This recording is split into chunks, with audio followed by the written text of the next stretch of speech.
Good morning. Hello, peers and Admiral McCarthy. I believe that presidential leadership is impacted by a president's character and commitment to principle as the attributes that are required to move the United States in a moral direction through the persuasions of many constituents that comprise of the American people. First, presidential leadership is best described of what it entails. As I return to Richard Neustart's, presidential leadership is how a president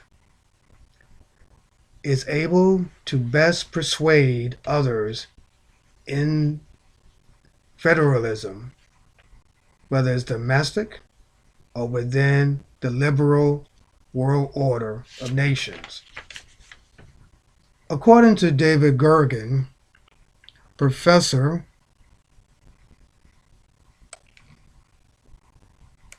of public service at the Harvard Kennedy School of Government, a president must have 1. The attributes of trust, and that trust is an attribute that must be earned by the president from the American people. 2. A president must possess the sense of personal integrity. A president must never be perceived as a liar.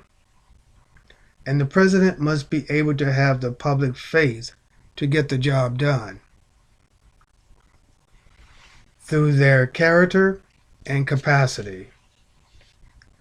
3. And at times, the theatrics of the presidency is an added bonus to presidential leadership.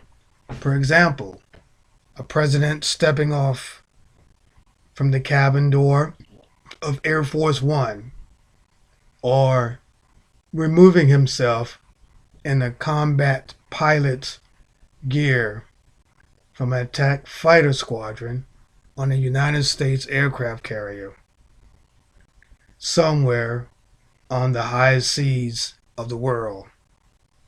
These illustrations show presidential leadership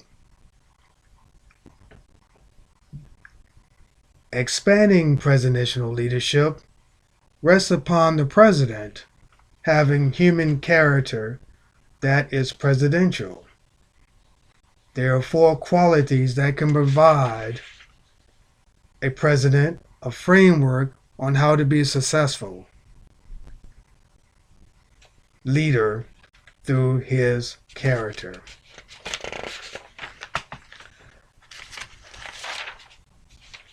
According to Michael Siegel, author of The President as Leader, he must have 1.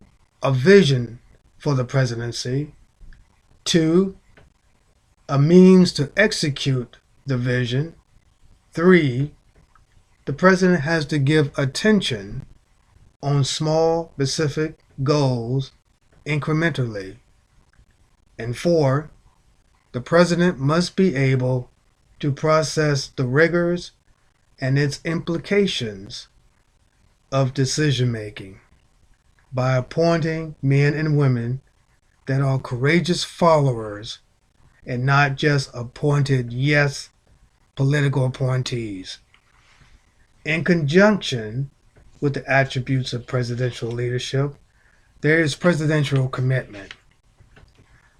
According to the Cornell Law School, under the Constitution of the United States, the president is the caretaker of the laws of the United States that are to be faithfully executed. This gives the inference and explications of being committed. In that realm of presidential leadership, the president is committed to the executive powers given from the Constitution, the acts of Congress given to the president, the total summation of powers given by Congress to the administrative agencies, the duty to uphold the criminal statutes of the United States, and any required ministerial duties. Therefore, I believe that a president is committed to do what is right and proper under the Constitution. Finally, the last standing remaining attribute of presidential leadership is being principled as a president. According to Neustadt, the president must be principled both in reputation and prestige. Let me flesh this out. A president must be principled in having the reputation of doing what is right. The president must do what is expected of the office. The president must be able to be effective at all times. The president must be that person of words and action. The president also have principal prestige. That prestige is a behavior that is exhibited outside the Beltway.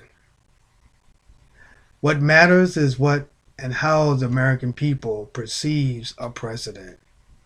According to Neustadt, presidential prestige, as according to and by the American people, sets the tone and the limits of how those within and inside the Beltway responds to a president.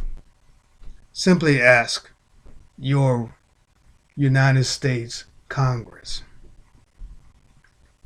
your members specifically. These dynamics drive public opinion that gives the rise to the principles of what presidents ought to do in given situations while in office, especially how it will affect the American people in their daily lives. I believe that the attribute of character, commitment, and principles are the pillars for presidential leadership. I have enjoyed my time with you all this term in the study of the American presidency. Thank you. Good morning. God bless you and all in the United States of America.